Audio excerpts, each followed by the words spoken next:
Duty കഴിഞ്ഞ് അച്ഛൻ്റെ ആഘോഷമായി കാണുന്നേ. കാവടി തുള്ളിയത് എങ്ങോട്ടാന്നല്ലേ, അടുത്തുള്ള ചൈന മാൾ വരെ ഒന്ന് പോയിട്ട് വരാൻ വിചാരിച്ചു. വേറെ ഒന്നുമല്ല, സൺഡേ സാറ്റർഡേ ഒക്കെ ഭയങ്കര തിരക്കായിപ്പോയി. അതുകൊണ്ട് അത്യാവശ്യം വേണ്ട ക്ലീനിങ്ങിനുള്ളത് പോലും വാങ്ങിക്കാൻ പറ്റിയില്ല. അപ്പോൾ അതൊക്കെ പോയി വാങ്ങിച്ചിട്ട് അവിടെ നിന്ന് ഇറങ്ങി. ഇവിടെ ഈ നേരത്തെ ഈ ചൈന മാളും അടുത്തൊരു ഷോപ്പറേറ്റും മാത്രമേ ഓപ്പൺ ആയിട്ടുള്ളേ.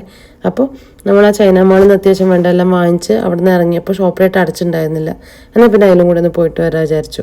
വേറെ ഒന്നുമല്ല, ദേവുട്ടീൻ്റെ സ്കൂളൊക്കെ തുടങ്ങി. അപ്പോൾ അവർക്ക് സ്കൂളിലേക്ക് വേണ്ട ഒന്ന് രണ്ട് സാധനങ്ങളും പിന്നെ സ്നാക്സ് എന്തെങ്കിലും കിട്ടുമെങ്കിൽ അതും വാങ്ങിക്കാൻ വിചാരിച്ചു. പിന്നെ അവിടെ ചെന്ന് കഴിഞ്ഞാൽ ആദ്യം ചെയ്യേണ്ടത് വാവേനെ ട്രോളിയിൽ എത്തുന്ന, അല്ലെങ്കിൽ ഓടിയെല്ലാം വലിച്ചു വാരിയിട്ട് കരച്ചിൽ തുടങ്ങും. അങ്ങനെ അവളെ അതിൽ കയറ്റിയിരുത്തി. പിന്നെ അത്യാവശ്യം വേണ്ടതല്ല നമ്മൾ അങ്ങനെ ഓടി നടന്ന് വാങ്ങിക്കുന്ന, അടയ്ക്കാൻ സമയമായിരുന്നേ. അപ്പോൾ ബ്രെഡോ ബണ്ണോ എന്തെങ്കിലും എഗ്ഗ് അങ്ങനെ എന്തെങ്കിലുമൊക്കെ വാങ്ങിക്കാൻ വിചാരിച്ചു. എന്നിട്ട് അതെല്ലാം കിട്ടിയതെല്ലാം വാങ്ങിച്ചിട്ട് നമ്മൾ ബില്ല് ചെയ്ത്. അപ്പോൾ അവിടെ ബില്ല് ചെയ്യാൻ നിന്നപ്പോഴത്തേക്ക് ഇതേ ഈ ചോക്ലേറ്റ് പോരാ പറഞ്ഞിട്ടുള്ള കരച്ചിലായി കാണുന്നത്.